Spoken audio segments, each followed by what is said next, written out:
Good morning. Morning, sir. Did you look at this playlist? No, sir. Rotational motion. Okay. Go to YouTube search box and type physics wala rotational motion. We'll get this one. We'll continue with the rotational motion thing. So inertia, we come across this term in the laws of motion, right? The first law of motion is basically law of inertia. So inertia means resistance to change. Yeah, Okay. law. Yeah. So in translation motion, the force and acceleration are related by diameter, right? This is Newton's second law of motion. Okay, so for a given force, the acceleration will be less if the mass is more. Okay, so mass is like an inertia, which is the one which is resisting the change in the velocity. Okay, because acceleration is change in velocity. So if the mass is more, means the change in velocity is less. Okay, so mass is like inertia here. Similarly, in the case of rotational motion, the torque is I into alpha, where I is moment of inertia, which is mr square, and then alpha is the angular acceleration. Instead of linear acceleration, you have angular acceleration, and instead of force, you have torque. Okay, and instead of mass, you have moment of inertia I. So for a given torque, the if the moment of inertia I is more, then the angular acceleration will be less. So moment of inertia is like an inertia for rotational motion. Okay, so you can see the analogy here. Mass is inertia in the case of translation motion, and moment of inertia, which is mr square, that is inertia for the rotational motion. Okay. Okay. So let me consider a mass which is distributed like this, three-dimensional mass. So the total mass of this body is, you can consider a summation of individual particles or elements. I can divide this mass as small elements, more grids like this.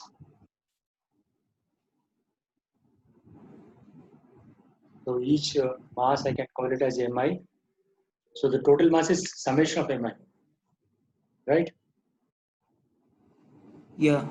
Similarly, the moment of inertia of the whole body will be summation of mi ri square. Okay. Okay. So now I have to find this summation, but Ra is the distance from the axis.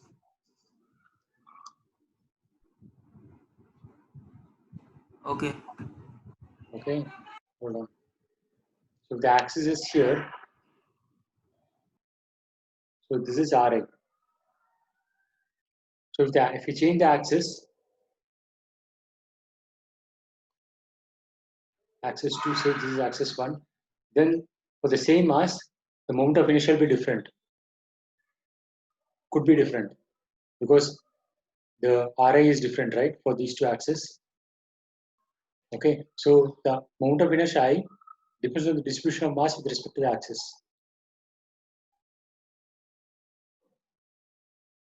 Okay, so it depends on the body and also on the axis which is chosen.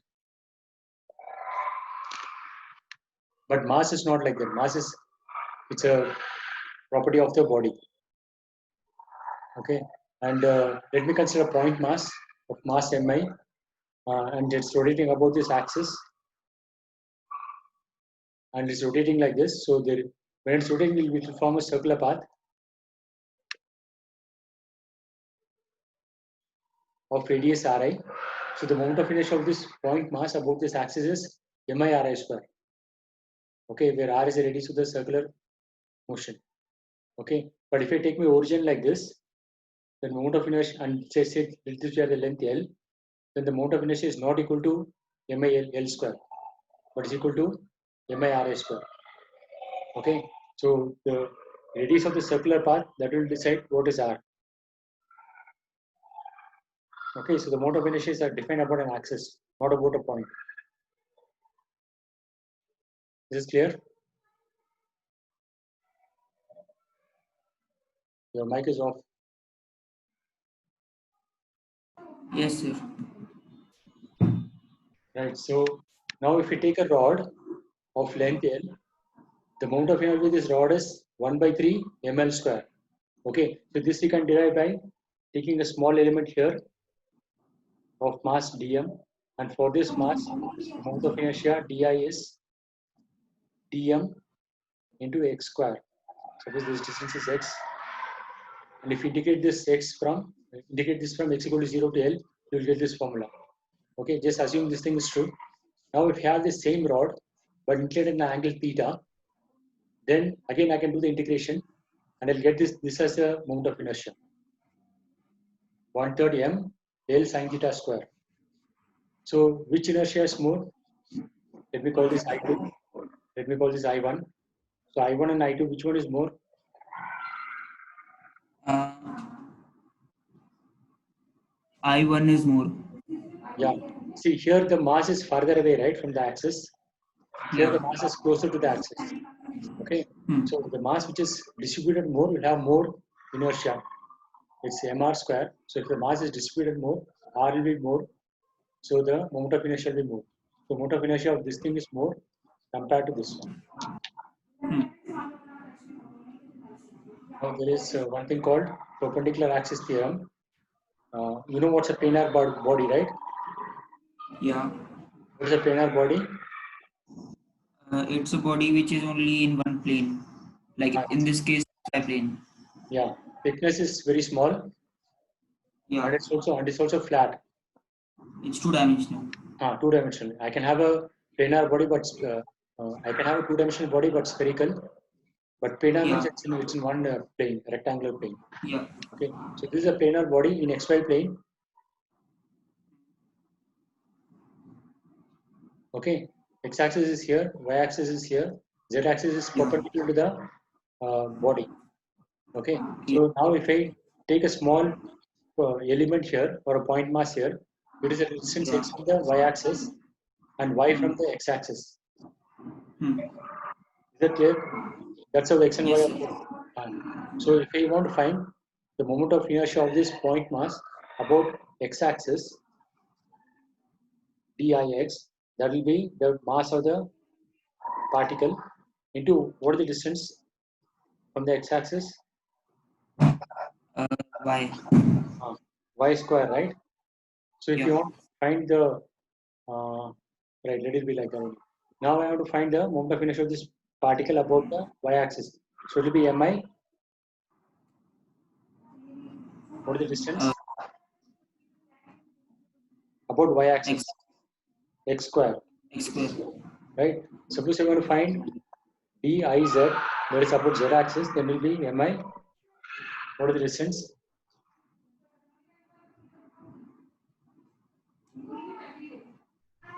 From the z-axis?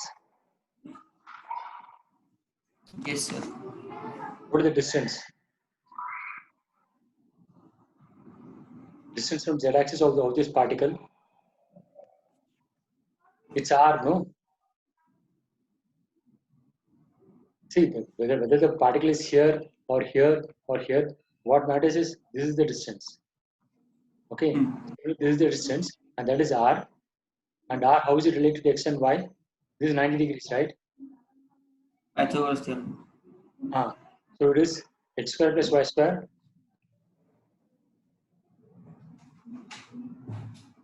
Is that right?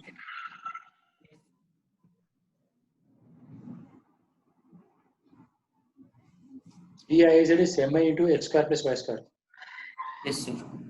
Okay. So now I can relate di, dy, and dx, right? How will I relate these three? Diz, dix, and diy. How can I relate these three? Um, I z like diz square plus dix square plus diy square is equal to diz square. No, no, not square.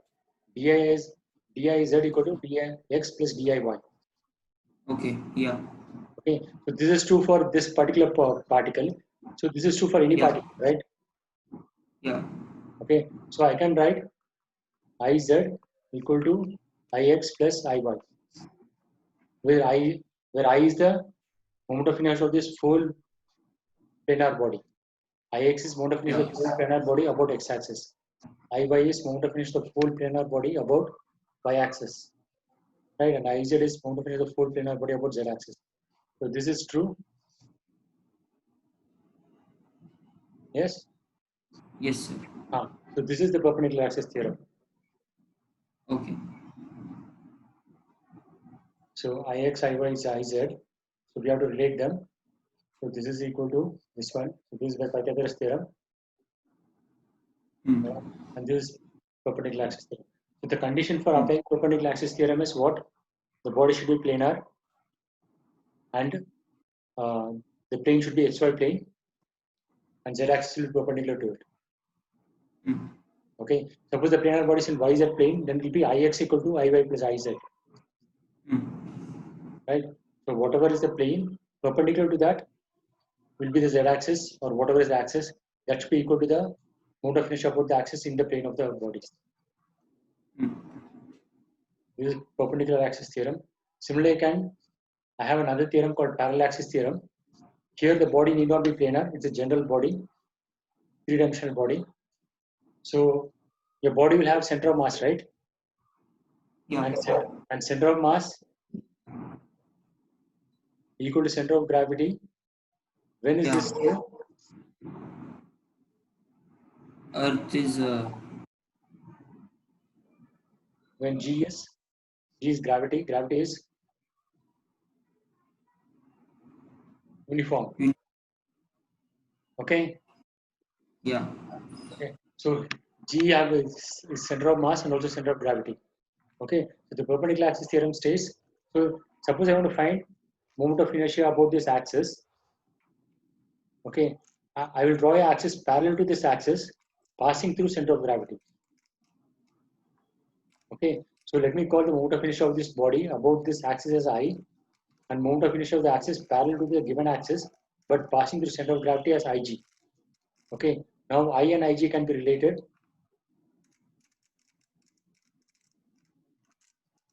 So which one will be more, I or Ig? Which one is more?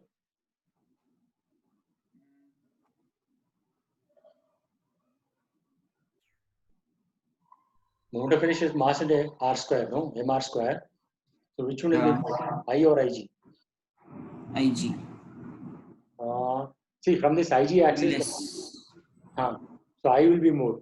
So this is equal to Ig plus M L square. Yeah. Where L is the distance between the two axes. Two lines are parallel, so the distance between them is, draw a line perpendicular to both of them. Okay, that will be the distance between the two parallel lines. So L is the distance between the two parallel axes. Okay, and this is parallel axis theorem. Okay. Yeah. So we can prove this thing. For proving this thing, first consider a simple case in which the body is symmetric about Ig axis. Okay. Symmetric in the sense, if I choose a particle of mass m1 here, okay, I should be able to find another particle of mass m1 here at the same distance x. That is the meaning of symmetry, right? For example, cylinder, and the axis is the one which is passing through the center. Okay, that's a symmetrical body. Okay, so similarly, if I consider a body which is symmetrical, if I have a particle of mass m1 on one side, I can have another particle of the mass m1 at the same distance x on the other side. That is the meaning of symmetric, right? Okay, don't scribble. So body is symmetric about the x-axis. So if we take this particular pair of particles of mass m1 on either side, then of this pair, Ig is 2mi x square, right? Of the pair. Okay. Now of the same pair, if you want to find the moment of inertia about this axis, the distance of this point from this axis is L minus x, right? This distance is L minus x, and this particle's distance is L plus X. Yeah. Okay, so for that pair, about this axis is M1 L minus X square and same mass M1 L plus X square. Okay, so this will simplify as L square plus X square twice A plus B whole square and A minus B whole square. 2AB and minus 2AB will cancel. Okay, is this clear? Yes? Hello. Yes, sir. Yes. So this I can write as 2m1 L square plus 2m1 X square, and 2m1 X square is Ig of this pair. I mean, moment of inertia of this pair about the axis passing the center of gravity. Is this clear? This is same as this one.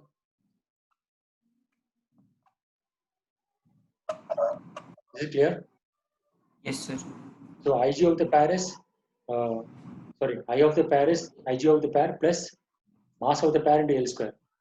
So similarly, if I take all the pairs, it will cover the body.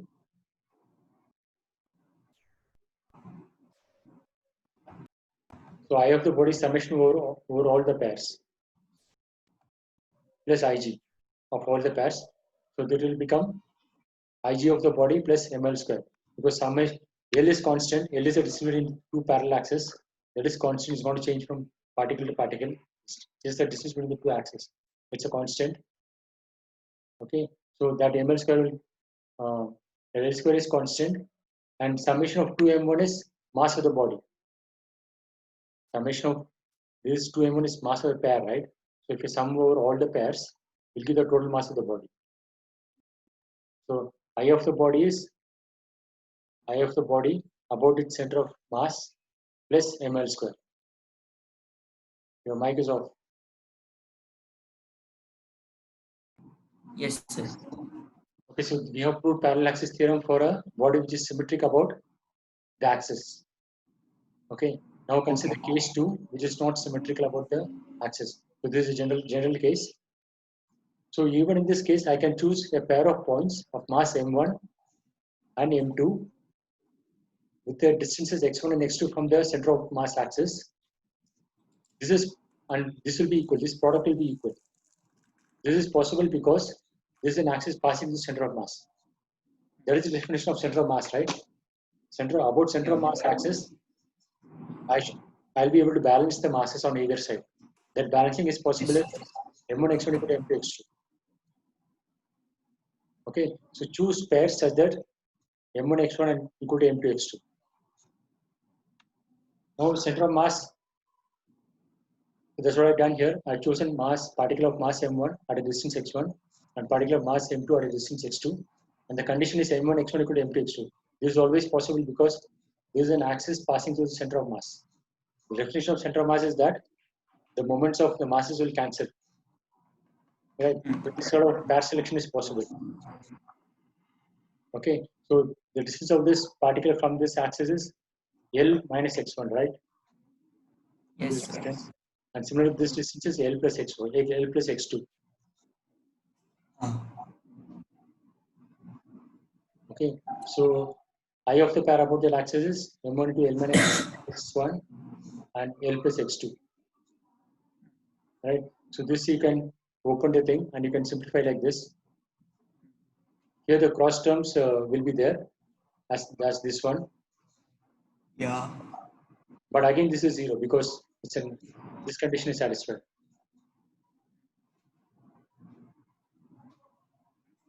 So this thing is 0. And m1 plus m2 L square is summation of all the pairs. So L is constant will come out. So this will become, this thing sum of all the pairs will become total mass. Okay. And this thing is Ig about center of gravity or center of mass. This is this one. Yeah. So we have proved parallel axis theorem for general case also. The crucial thing is to realize this one. You can always choose a pair so this thing is satisfied because it's an axis passing through center of mass. So two important theorems have been proved. Perpendicular axis theorem, the basis of that is Pythagoras theorem. And the important condition is the body should be planar.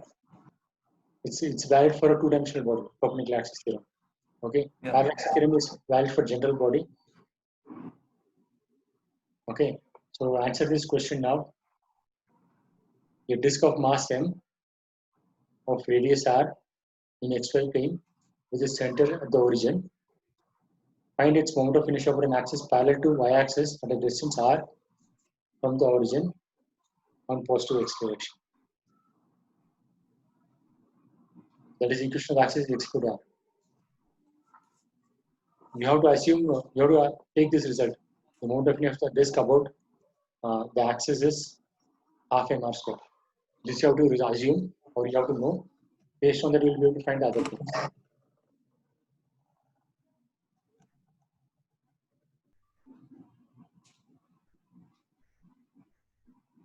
Getting the idea? Yeah. You can choose this as x-axis, and this as y-axis, and this as z-axis. Okay, so you can use perpendicular axis theorem. Yeah.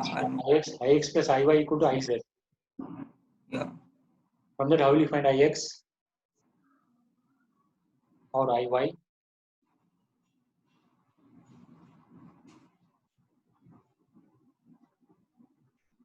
Ix and Iy are they same or different? They are same only. How do you say that? Because it is in one, in disk is in one, that plane only. By symmetry. About XY. x-axis, it looks the same. About y-axis also, it looks the same. So Ix equal Yeah. to Iy. So Ix plus Iy is same as 2 times Ix equal to Iz. And Iz, you assume this result. Okay, so from that, you'll get this one. Okay. Half of this one. After that, you can get I about this axis by which theorem? Okay.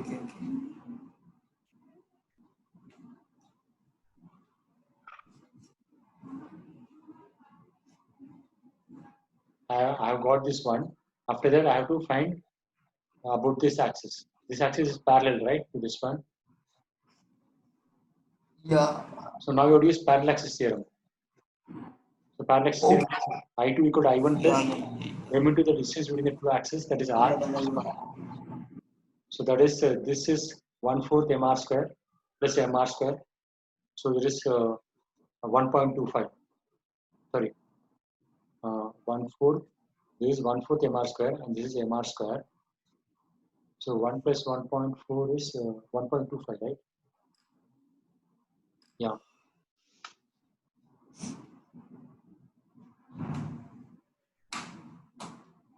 Yeah. It is 5/4. 5/4 is 1.25.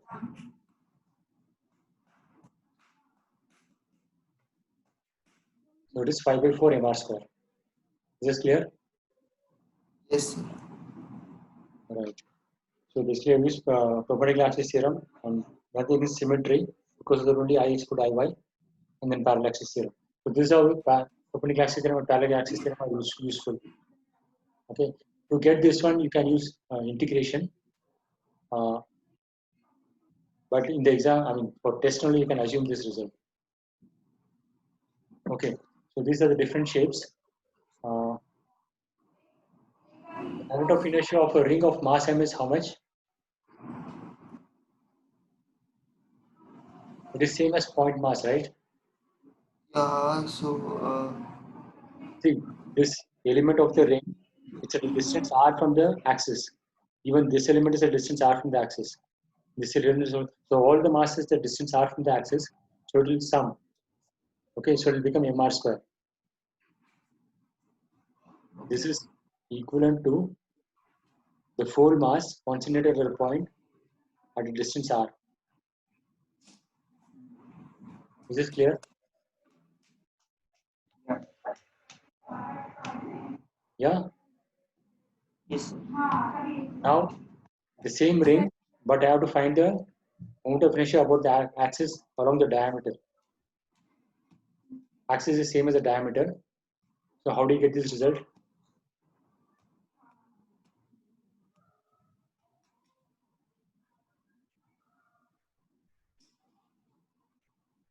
We already done something similar, right? We knew the moment of inertia about the axis. So from that I got along the diameter. The same thing. Yeah. So perpendicular axis theorem, Oh, Ix plus Iy equal to Iz. So this is x-axis, this is y, and the perpendicular axis is z.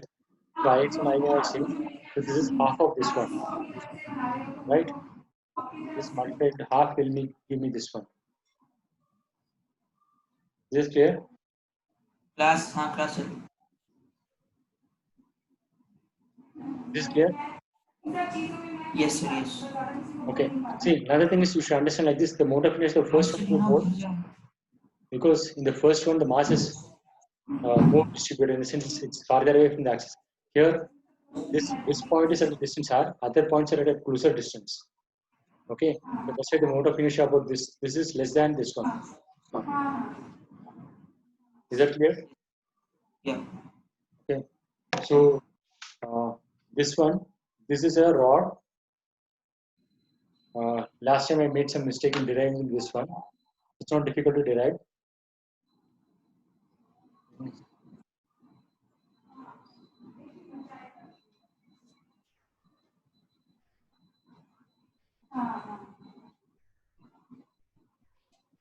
So this is the origin. This is A, and this is A minus A. Take an element here. So of this mass dm, moment of inertia di is dm into x square. This distance is x. Okay, and dm is lambda into dx into x square, and lambda is m divided by 2a. So if you want to get I have to integrate this one, so it will become x cubed by 3, and the limit is 0 to a, and then into 2, because 0 to a will cover this part of the rod, and the moment of inertia of this part of the rod is same as this part of the rod by symmetry. Okay, so this will become m by a into a cubed by 3. So it is 1/3 ma square. Length of the rod is 2a, so a will become L by 2. So if you put that, I will become 1/3 m. A square is L square by 4. So which is equal to 1/12 ml square. Is this clear? Okay. So last time I made some mistakes, so I did not. So it is 1/12 ml square about the middle point. Is it clear? And it is less than ml square. Because ml square means all the mass is concentrated here. That is not the case, right? If all the mass is concentrated here, the full mass, then it will be ml square. But here the mass is near to the axis, so it is by less, and less by a factor 1/12.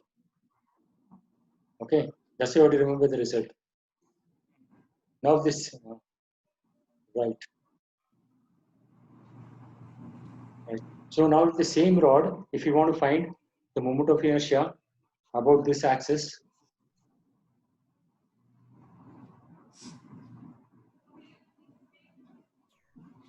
suppose I take axis like this, which is passing to the end, say Z1 axis. So what is moment of inertia about Z1 axis? It's parallel to Z axis, so it is equal to Iz plus the full mass m into what is the distance square? L by 2 square, right? Parallel axis theorem. Is it clear? Yes sir. Okay, and Iz1 is more than Iz. Understood why, right? Because here the mass is more distributed. Iz1 is greater than Iz1 is greater than Iz. The reason is that with respect to Z1 axis, the mass is more distributed. It's farther away from the axis. But compared to Iz, the mass is less distributed. Okay. This is a circular disc. So about the axis, it's half mr square. this should be less than the I of a ring, which is mr square. So about the disk is half. This is how to remember the formula. Otherwise, it's difficult to remember. For the ring, you don't have to. Ring, it's obvious, right? It's mr square. About the axis. Okay. For a disk, it should be less than that, and it is the factor is half. That's how you can remember the formula. Is it clear? Yeah. And about the diameter, you can get it. It will be 1/4 mr square. Yeah. By perpendicular axis theorem. Okay. Right? And what is moment of inertia of a hollow cylinder about the axis? It's mr square, right? Mr square, yeah. Because all the mass here are at a distance r from the axis. So I can consider the full mass at a distance r. And if the thing is filled, then it reduce, right? And the factor is half. Mr square. Okay, and the factor is half. It is same as ring to disk. Ring to disk, the thing is reducing by half. Similarly, this is same as a ring getting converted into disk, right? This thing I can make it as rings. This thing I can make it as disks. Okay. Yeah. And solid sphere, about the diameter, it's 2/5 mr square. One thing is it should be less than mr square. Because compared to mr square, the mass is less distributed, right? Because in this sphere, yeah, I can choose one point here, and all the points here, because it will form a ring that will be at mr square. But the ring at this point, it is less distributed than mr square. Okay, so the whole thing will be less than mr square, and the factor is 2/5. Okay, and the proof of this result is in there in this video.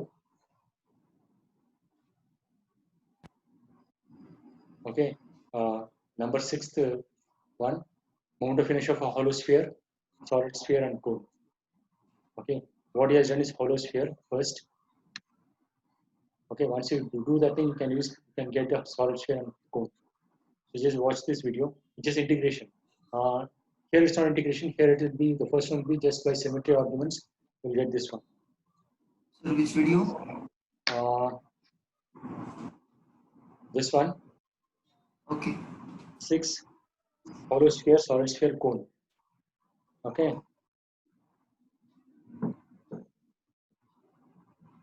Just go to YouTube and type physics wala rotational motion. You'll get the playlist. And he has written the name on the playlist. Number 6, if you go, it's written, right? Sphere and cone. Okay. Okay. Now there is one concept called radius of gyration. So this is a ring. Okay. The radius of gyration of the moment of inertia of a ring is mr square, right? Yeah. Because all the mass is at a distance r. So this is equivalent to a particle of mass m at a distance r. Okay. So, and if you take a disk, it's half. From here to here, it will reduce by half factor, right? That's what we discussed earlier. Okay. So about the axis, it is this one.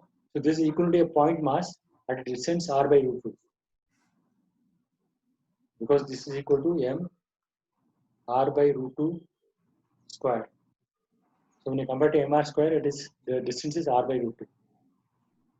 This is clear. If you have a point mass m, the mass should be same. Mass of this object and the mass of this point mass should be same, but the distance I have to choose appropriately. So the moment of inertia I is c. Is this clear? Okay. So this r by root 2 is called radius of gyration of this disk. Radius of gyration of the disk is r by root 2. Radius of gyration of the ring is r. Okay. So similarly, if you have a general body, okay, I body will be something. So this I have to equate it to mk square, where m is the total mass. Okay. So then I can replace this by a whole body as a point mass at a distance k from the axis. Okay. So this k is called radius of gyration. Okay. Okay. So if k is more means mass is more distributed.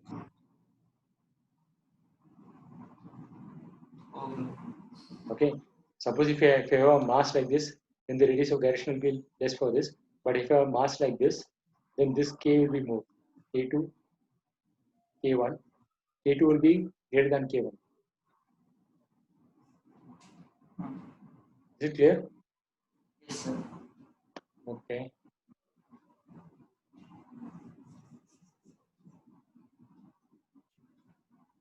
With this, the theory part of this chapter is over. Okay. Okay, the one I discussed, this example, what is the moment of inertia of a rod about axis perpendicular but through the end? I discussed, no? Yes, sir. This we discussed, I think. This one, Z1 axis. The parallel axis theorem, you get this one. So that's what I have done. Parallel axis theorem. About center of mass, it is 1/12, right? Plus m into the distance between the two axes, L by 2 square. So from that we get 1/3 ml square. Okay, what is moment of this also is parallel axis theorem. Moment of inertia of a ring about the tangent to the circle. About the axis, you know, it's mr square. Okay, so about the diameter, it will be half mr square, and about the axis, it will be by using parallel axis theorem.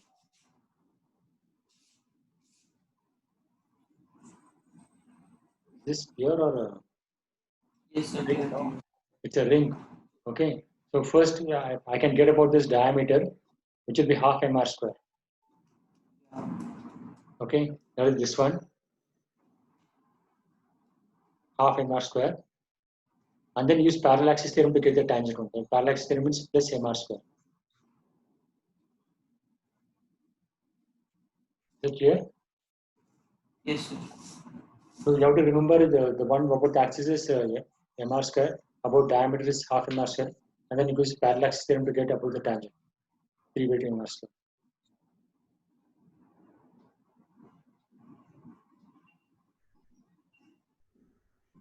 We have these three equations of motion, right? For translation motion, B equal to U plus AT, AC equal to UT plus half AT square, and V square equal to U square plus 2AS. Similarly, the same thing we can get for a rotational motion. Instead of velocity, you have omega, angular velocity, and instead of displacement, you have theta, angular displacement, and instead of acceleration, you have alpha, angular acceleration. Okay, this is for a pure rotational motion. In this sense, there is no translation.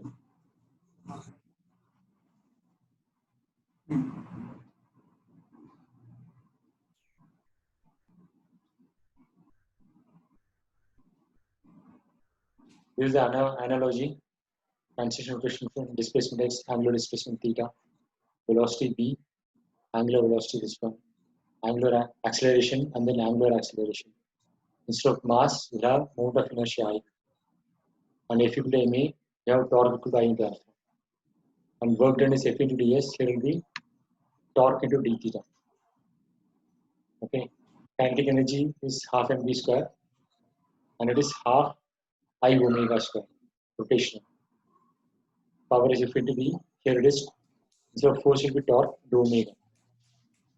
Linear momentum is m into v, angular momentum is I into omega. Okay, so if you remember these formulas, the linear motion, you can get the corresponding thing for rotational motion by the analogy. Okay, sir. Instead of displacement, you have theta, and then angular velocity for linear velocity. Okay, one more theory part is there. See, let us consider this is the road, and the vehicles, this is the wheel.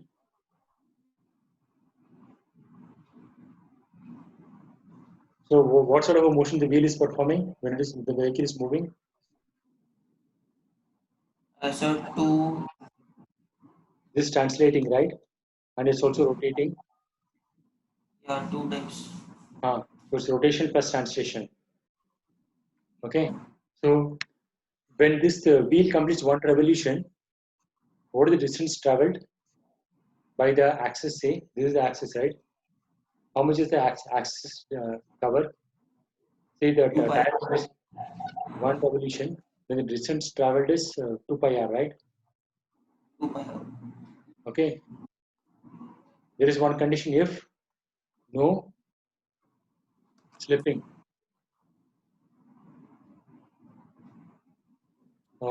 You understand what is meant by slipping? Yes, sir. Okay. So if there is no slipping, then this condition is satisfied. The distance traveled in one revolution is 2 pi r. Okay. So the extreme cases, I will fix the axis so that the axis does not move, but the wheel is just rotating. Okay. So just 100% slipping, right? Yeah. That is 100% slipping. Another thing is I jam the wheel. That is, I will not allow the wheel to rotate. Okay. But I'll just slide it. That is 100% sliding. Rotation is 0. Only translation is there. That's also possible. Yeah. Okay. I jam the wheel. So I apply the brakes, but I push the vehicle. Okay. There will be 100% sliding. But Yeah. there can be in between. It rotates, but Like treadmill. it rotates, but translation is less. Slipping is there then. Okay. But it rotates, but the amount of rotation is less. This is also Okay. possible. Then also it's slipping. See, when rotation is more means say the vehicle is starting, the wheel can rotate very fast, but still it will not move. It's just slipping. Okay, but it moves Yeah. a little bit. It moves a little bit, not 100% slipping. Yeah. But when the vehicle is moving fast, I apply the brakes. Rotation is reduced immediately, quickly. But translation is still translating because of the inertia. So there the rotation motion is reduced, but the translation is still to be reduced. Okay. So in the case of where there is no slipping, the friction is 0.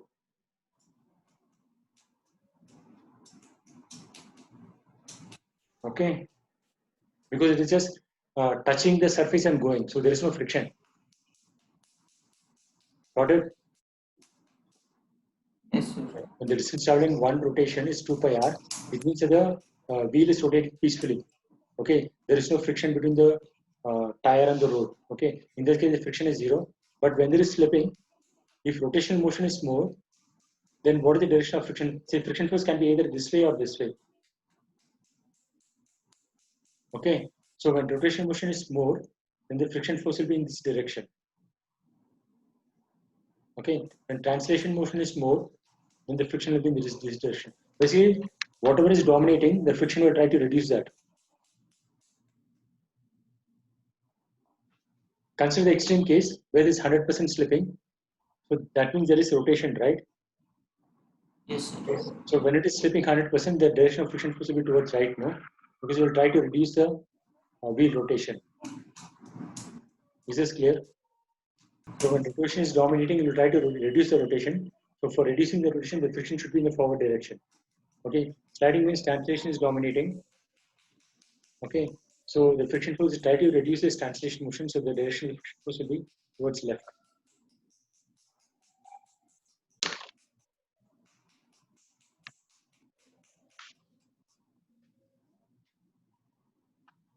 So this is an important and an interesting concept in this, and this thing is called rolling motion.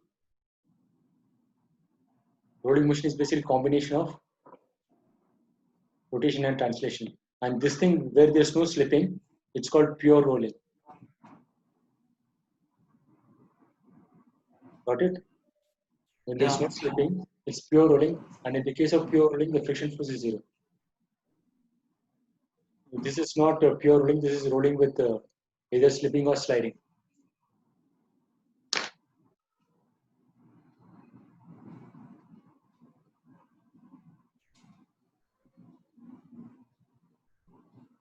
Rolling motion without slipping. Once you say without slipping, the V trans is equal to, in the case where there is no, in the case of pure rolling,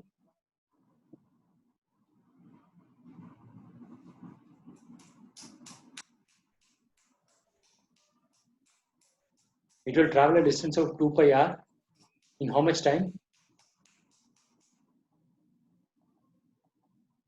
So suppose the time taken for one rotation of the wheel is capital T, okay, then it will travel a distance of 2 pi r in how much time? The wheel is rotating, say, with a period of capital T. Then it means the time taken for one rotation of the wheel is capital T, right? Yeah. So, in this translation motion, 2 pi r distance is covered in how much time then? The velocity of translation is the distance traveled 2 pi r in how much time?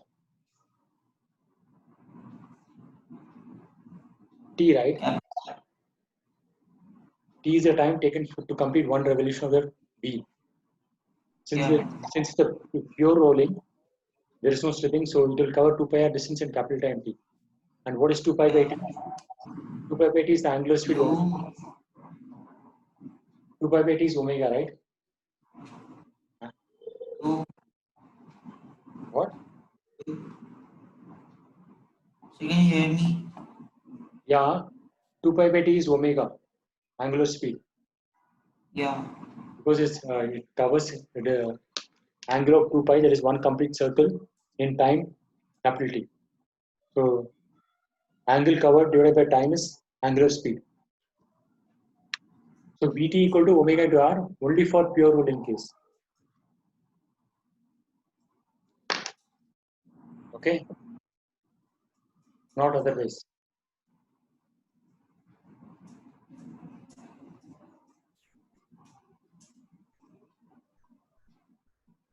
So if you take any general point here, it will have two velocities. One is the translation velocity, which is horizontal, okay, which is same as the velocity of center of mass, because center of mass will have only translation velocity.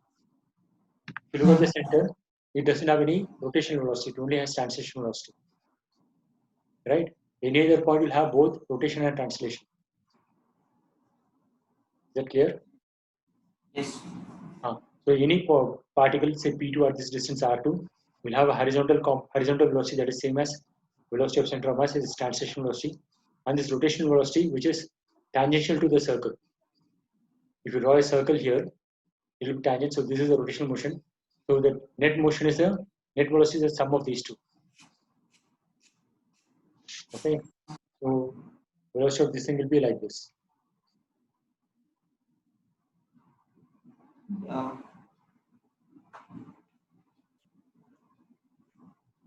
Right. Yeah. I think you should read NCERT book. It's the first book you should read. After that, you can read other books. Okay, sir. Right. Right. So this will be the last physics class. Oh, you had sent on WhatsApp, no? Question. Yeah. The question was, there is a square. Say this side length is L, and L is increasing at some rate. Yeah. I think it's 2 centimeter per second. Okay. 1 centimeter per second. 1. Whatever. Okay. So how fast is the area is changing? Yeah.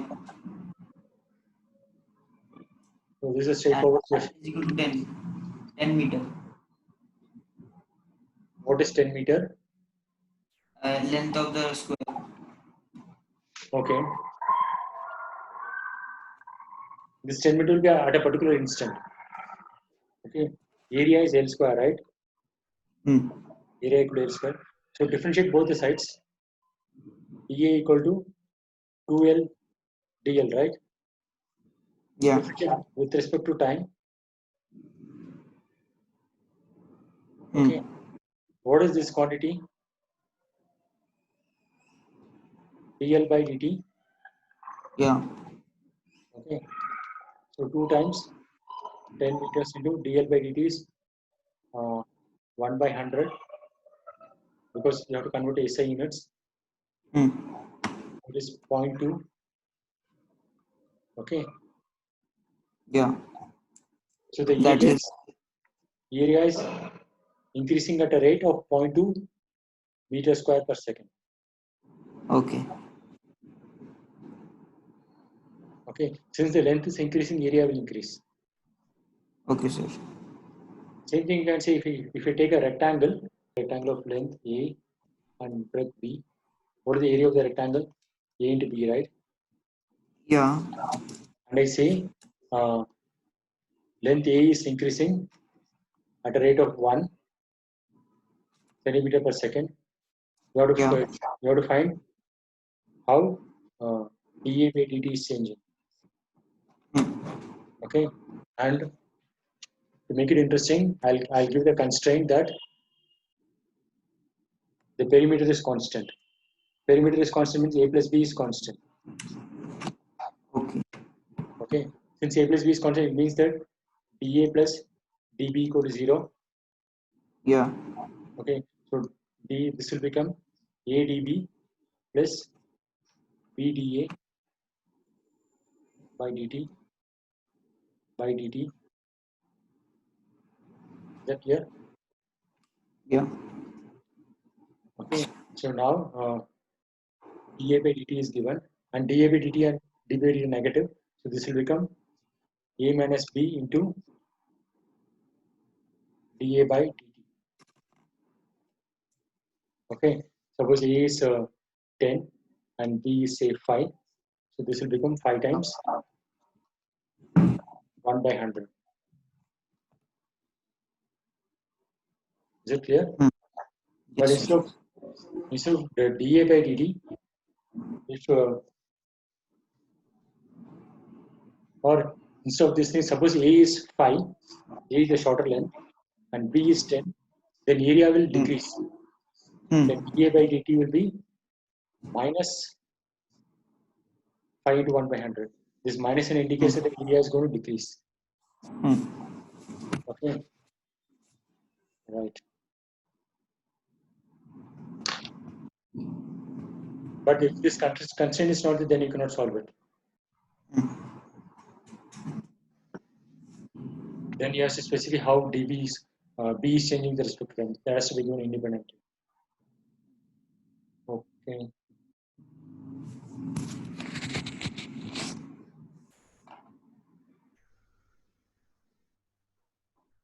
Right. Anything else? No, sir. Okay, we can close now. Okay, sir. Bye, sir. Bye.